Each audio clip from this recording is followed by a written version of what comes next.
Magandang araw, welcome sa Bigan City, Ilocos.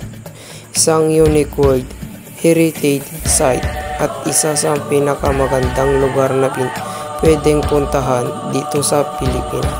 Kung hanap mo ay kasaysayan, kultura at adventure, sa isang destinasyon dito ka na. Bakit nga ba dinadayo ng turista ang lugar na ito? Kilala ang Bigan sa mga bahay na gawa pa noong panahon ng Kastila, sa mga kalesa at mga kasaysayang gusali. Para kang bumalik sa nakaraang habang naglalakad dito.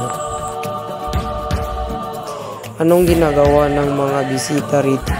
Kadalasan ay naglilibot sila sa Calle Crisologo, nagpipicture-picture sa mga lumang bahay at ini-enjoy ang ganda ng lungsod sa araw man o gabi. Para sa isang day trip, pwede kang bumisita sa Dancing Fountain sa Plaza Salcedo.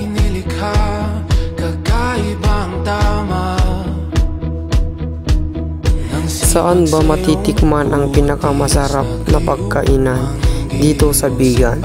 Sikat ang longganisa, crispy bagnet at mainit-init na empanada. Matitikman mo ito sa mga kainan o kainan sa mga tindera sa plaza. Kung pasalubong ang hanap mo, nandito ang Calle Crisologo na puno ng shop na nagbebenta ng Abel Ilocos. May outdoor activity din tulad ng Burnayan Weaving Demo at pag-akyat sa Bantay Bell Tower para sa magandang tanawin. Ano ang maganda sa panahon dito? Madalas ay maaraw at mahangin, kaya perfect para sa walking tours sa umaga at night stroll sa gabi.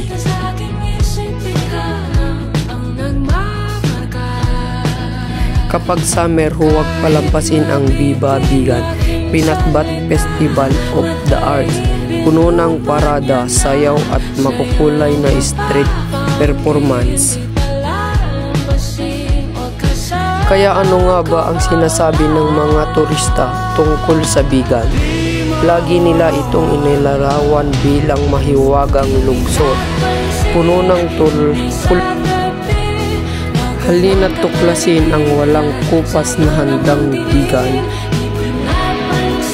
Halina't tuklasin ang walang kupas na ganda ng Bigan City.